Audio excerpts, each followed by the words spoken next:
He was born a snake handler, and he'll die a snake handler. You're listening to Game Points with Matthew Ross on TSN 690. All right, let us get to our next guest. He's waited patiently, and when you're this valuable of an individual, a blue blood, if you will, as you can hear from the music, you got to go to him when you can. Raptors, Jays, we'll get to those two subjects with our next guest, who's also a contributor to CFL.ca. You can follow him on twitter.com/mcauz56. It's Mr. Matt Cauz. How you doing? Oh, no! He hung up! Oh, I guess he had some wine on the phone. What a build-up for nothing. Or Muskoka doesn't have good reception. Yeah, that's right. He does have a place up north. Yes. He is, of course, one half of the guys of Mako and Cauz in the morning on Toronto's TSN 1050.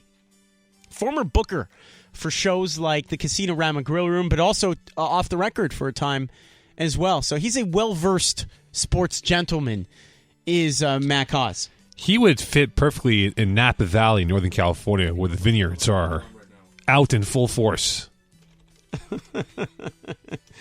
All right. Well, the music is still playing as Jimmy gives me the thumbs up. Yes, we do have him. After a lengthy intro and then a hang-up sound, Matt Cauz is in. How you doing, sir? Oh, and I missed the intro. Let me guess. It was very complimentary. You played that Blue Blood music, and I missed all of it. You did. You can still hear a little bit of it there. It's the original Triple H theme music, by the way. I don't know if we ever told you that. No, actually you didn't. But it's funny. Most people, when they look at me, they think professional wrestler. I have to correct them that, oh, no, in fact, I work in radio, that I'm not a professional wrestler, despite the amount of, cocoa oil and arm butter that I've applied to myself. Now, Matt, watch this segue. You ready? Speaking of wrestling, how are the Raptors going to out-wrestle these Pacers? Huh? No, that was terrible. That was a horrible segue. Yeah, that was an absolutely horrible. Okay. This series is the problem with this series is it's kind of opening our eyes to what DeMar DeRozan is. I mean, really, a lot of this series is just it's all about how we view him as a player, and it just feels like he is a very good regular season player, and he's durable, and he works hard, and he goes to the free throw line a lot. But then once the playoffs start, there is a regression, and it does make you almost double take just how you feel about how good he can be. As for how the Raptors get back in it, it really is almost going to come down to everyone but DeMar DeRozan. I mean, he's shooting about 30% for this, I think just under 30% for the series. This is getting Valanciunas more than 7 shots in a game. It's about Kyle Lowry doing more when his shot isn't going down. I got to tell you, through the first 4 games, it's been very frustrating here in Toronto. Matt, if the Raptors get bounced in the first round, does DeMar DeRozan look elsewhere for his future in the NBA? Yes, absolutely, because if that happens, Masai Ujiri is a smart guy. He's not going to pay him max money, and I don't know if he would deserve max money. I mean, the true max money players are guys can carry a team for a couple games. I'm not saying where they go 10 games in a row in the playoffs scoring 45, but when was the last time DeMar DeRozan was an asset for a team that was winning in the playoffs? And even as I say this, it's hard for me to, because I admire him and I respect the hell out of his game and just how hard he works. But if we're going to be honest, that's what the playoffs do. They clarify, they hyper-focus exactly what a player's value and worth is, not just in the team, but his pecking order in the league. And if they get bounced in the first round, considering all the draft picks the Raptors have, and Valanciunas has played well, and a bunch of the young guys have been doing a good job, you could see them walking away from DeMar DeRozan. Matt Cauz of TSN 1050 joining us here on Game Points with Matthew Ross. We're here till 7 o'clock tonight talking a little Raptors here. On the other side of that, the flip side of that, does that mean that Valanciunas is now viewed even better because of what he's doing in the playoffs? I think it has to. And the thing is, part of this is unfair, because let's face it, it's been four games. But that's what the playoffs do. And I think with him is you have to wonder how much of it is just a favorable matchup and how much of it is him actually taking, quote-unquote, a bit of a leap. I don't think he's taking, what we're seeing as a giant leap into superstardom, but at the very least, he's been the best player on the floor for the Raptors. and he's been the best player on the floor. I mean, for the first 3 games, not as much last night, but he's been the best player, and that says a lot when you're doing it in the playoffs. The other team is much more focused, and every team defenses get better, and you watch more film. So I look at this series, and Valanciunas. If we're going to treat this like a stock market, Valanciunas' stock is the one that's going up. And DeMar DeRozan, it's making you nervous about how much you're going to give him. I mean, fans should be happy to see Valanciunas and just how much more comfortable he looks offensively and what he's doing on the rebounding end. It's been a nice series for him so far. If the Raps were to lose on Tuesday to go down 3-2, does Raptor Nation believe they can force a Game 7 and win that back in Toronto in a few days' time? Oh, of course.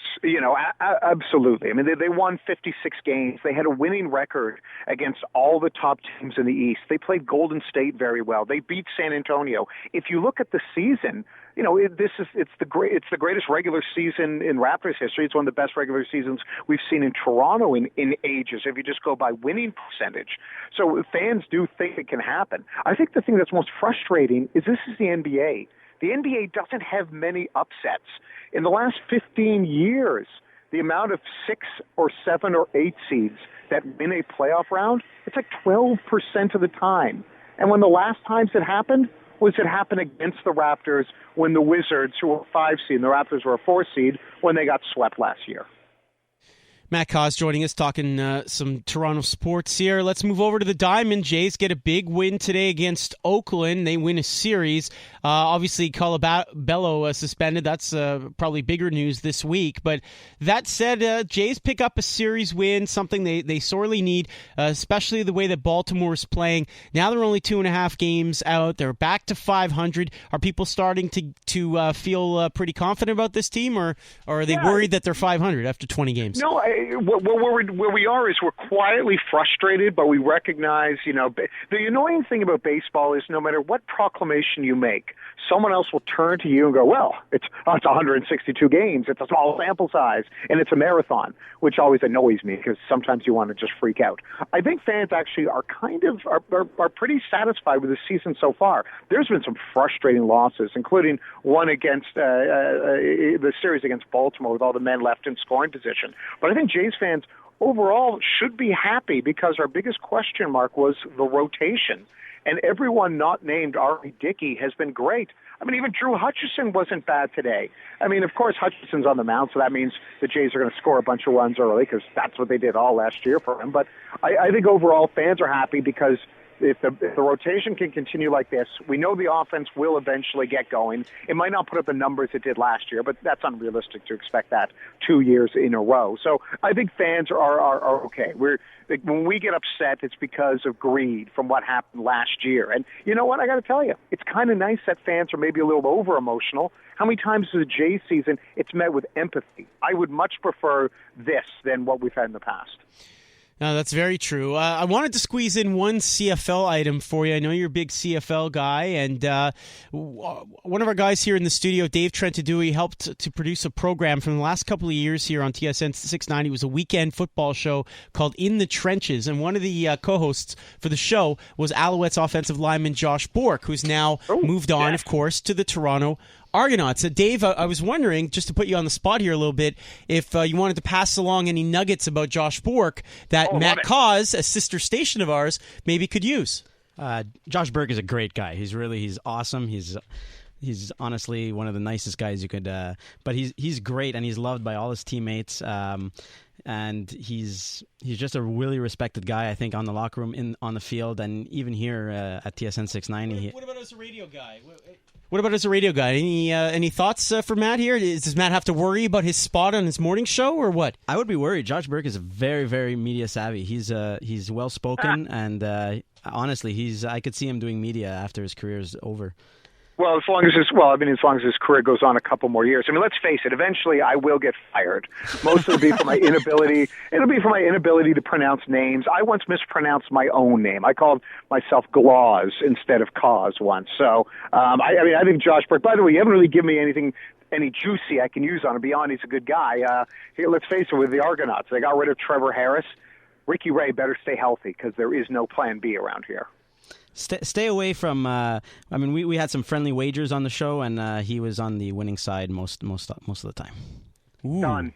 All right. Green Bay fan, right? A Packer fan, wasn't he? He was actually with the Green Bay Packers, yeah, and he's a huge Packers fan. All right, so maybe wear a big Bears jersey around him or something like that, Matt. I'll just tell him that Brett Favre is better than Aaron Rodgers. I'll just tell him flat out that if you look at 2 careers, Brett Favre's career is far more impressive than Aaron Rodgers. That'll probably get him angry.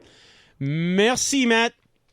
I dropped French after grade 9. I think he said orange. Sorry, that means thank you. Thanks a lot, man. Oh, absolutely. Très bien. Un match, un stylo et bleu.